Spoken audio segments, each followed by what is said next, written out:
Hello, and welcome to another edition of iDS Talks Podcast, Transatlantic Tea Time edition. My name is Jonathan Sachs. I'm the Chief Revenue Officer at iDS, and today we're joined by Daniel Rupprecht to talk about proving a negative, particularly in the context of furlough fraud. Dan is a director here at iDS and works out of our London office. Welcome, Dan.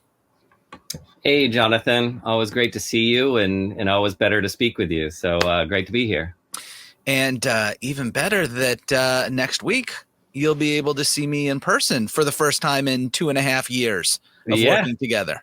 I mean, it's hard to believe. I mean, we've been working together for so long, and I see you as a brother and a friend and a colleague. But the fact that we've never been in the same room together, it's a sign of the times, I think. But it is. It's amazing. Well, and I think it's very fitting, particularly in light of this conversation that we're going to have about proving a negative and furlough fraud. You started at iDS in, I think, April of 2020. April Fool's Day. Yeah. And let's go back. It's like a hot tub time machine here. Let's go back to 2020 and that time period, right? The COVID was raging. People were being told to stay at home and stay away from, frankly, everybody except those in their bubbles. And, governments put into place measures to help businesses stay afloat here in the U.S., over there in the U.K., countries throughout the world.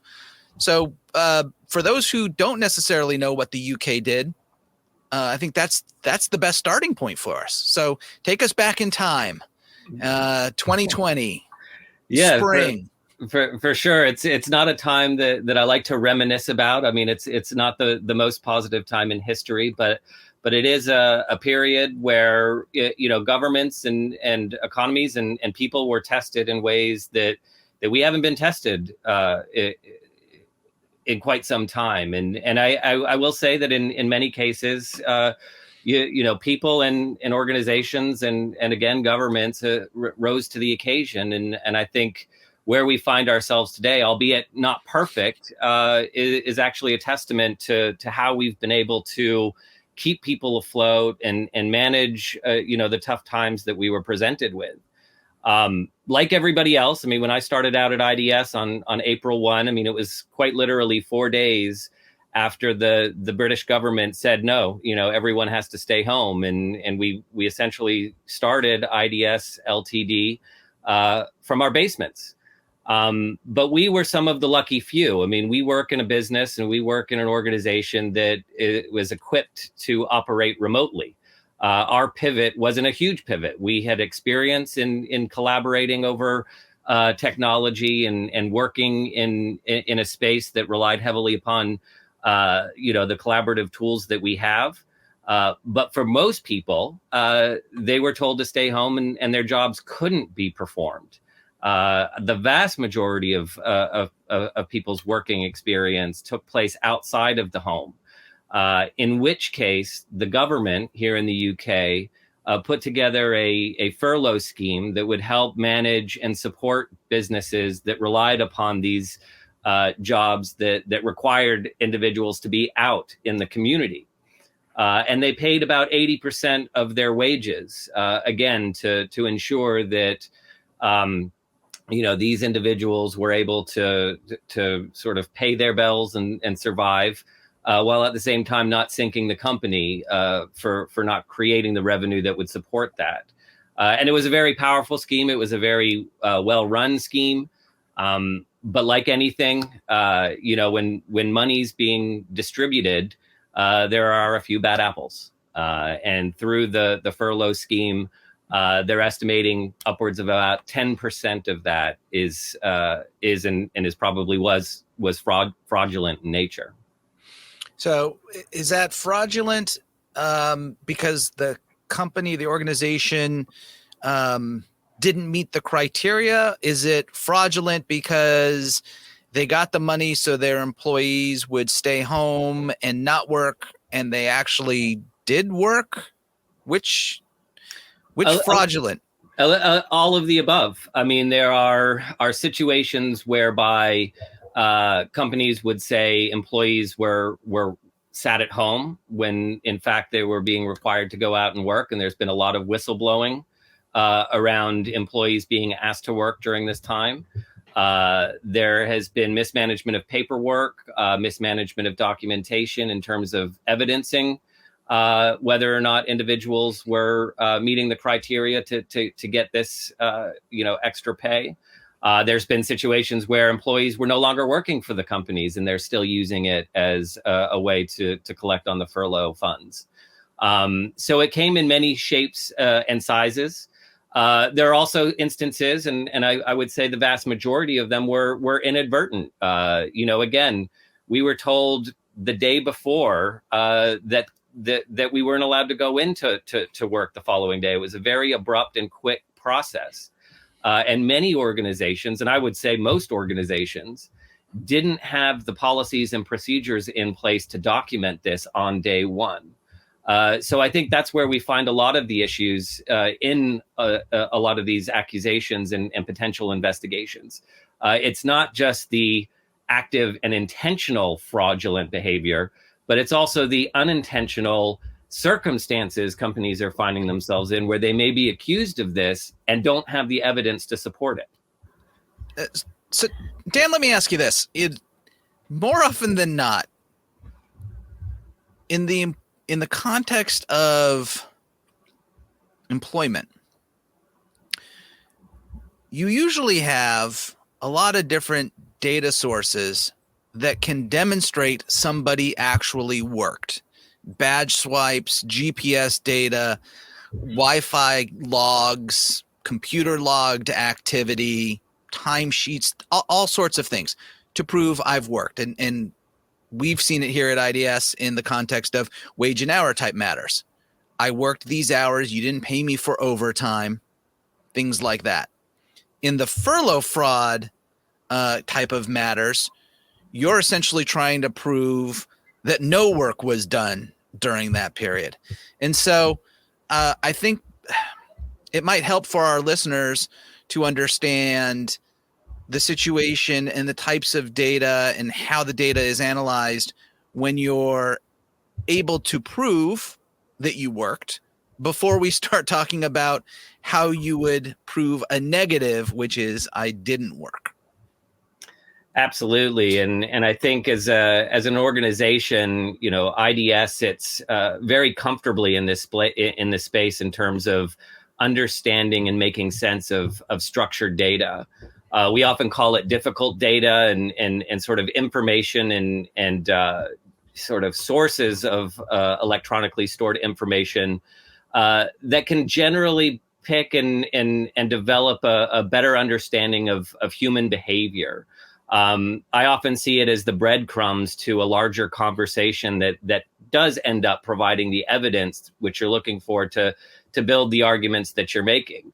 When we start bringing all of these different data points together, we can start developing what we would call a day in the life or a baseline in terms of what a person's activities are and what we would expect that person to be involved with on a day-to-day basis.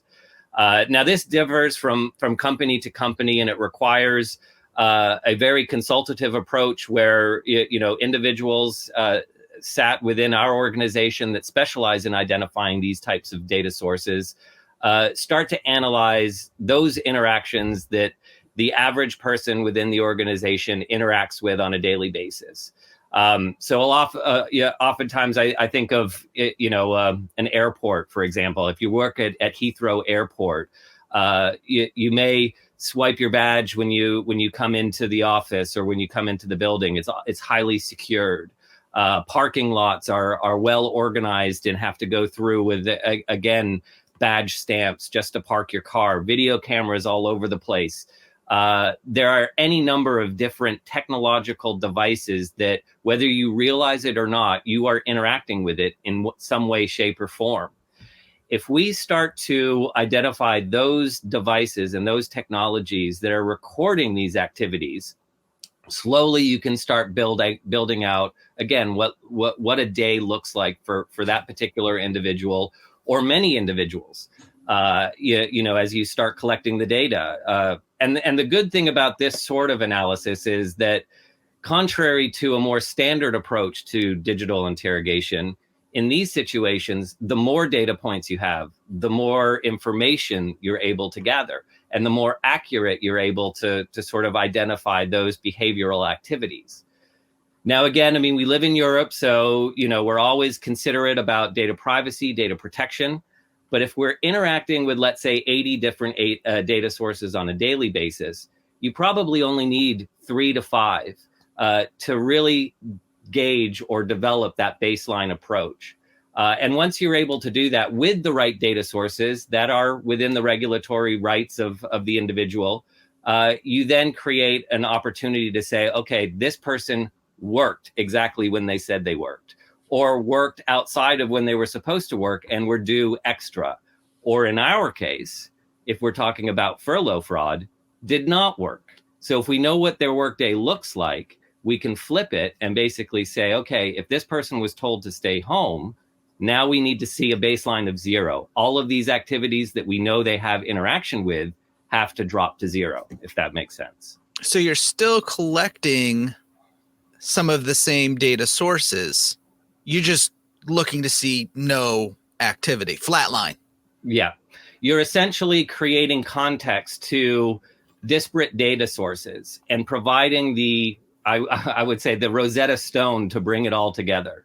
And that all starts to make sense. So once you understand what it is that you're after, and you've identified the goal or the question that you're looking to get to the bottom of, you create that baseline, you understand what a day in the life looks like, and then you compare it to what you're after. If that person's not supposed to be working on that day, these data sources are supposed to tell us this. And again, it's an opportunity to have a bit of evidentiary understanding around what an individual was up to when that individual was supposed to be working at home, or not working at all, for that matter. Do you think that the government may ask for the same data sources during a period of time when that person was working, to then so they can do the comparison of, this is what activity on a Monday through Friday pre-furlough looked like, and this is what it looks like post-furlough? So you're actually collecting for 2 periods of time? I mean, potentially they would be doing that. I don't know if they go as in depth. I mean, in my experience, most regulatory investigations are built and born out of whistleblower information. So they oftentimes go into a subject with some base knowledge of what might have occurred. Once the organization is on the hook for sort of trying to build understanding around what the whistleblower was saying, the shift of burden sort of switches to the other side, and evidence needs to be collated on behalf of the companies to showcase that what they've requested in terms of furlough funds was above board and essentially in line with the requirements that were due to collect on those funds. So again, I think part of the conundrum in these scenarios is that, again, going back to what I mentioned earlier, when you're told to stay home, quite literally, the day after the announcement was made, collecting and creating the paper trail to evidence everything was done correctly in an environment when no one really knew what was going on, and no one really knew what to sort of collect and put together. These alternative data sources are a good avenue to help create an understanding when understanding is hard to get to, if that makes sense. It does. Well, listen, I look forward to what I think will most certainly be a follow-on podcast where more of these types of actions are commenced, and the outcomes are shared, and what learnings we can get from them. New element to the iDS Talks podcast. My closing question. What is your current binge, or what have you just finished binge watching? So this is actually funny. I mean, we went through over the weekend White Lotus. Someone recommended it to my wife and I think we went through, 2 seasons in roughly a week. It was a pretty good show. It had its moments. It was something that was quite original. So I thought it was a good little watch. So I just finished all 5 seasons of The Last Kingdom. Oh. I figured I should be prepared. If I go over to London and Vikings suddenly show up and are trying to, take over some land, I should at least be prepared, right? Yeah, well, you're going to be meeting me out in Guildford, which is more from the time of William the Conqueror. So it's relatively a new build when compared to Utrecht of the Last Kingdom. Yeah. But hey, if you want to go old school, we can hop over to Winchester. It's not too far away. There you go. Ooh, we may have to do that. Yeah. Well, I want to thank Dan Rupprecht for joining us today, as well as our regular subscribers and those of you that may be first-time listeners. If you'd like to learn more about IDS or subscribe to our IDS Talks podcast, you can visit idsinc.com or wherever you normally get your podcasts from. Thank you again for joining us, and I look forward to talking more about data with you on our next edition of IDS Talks.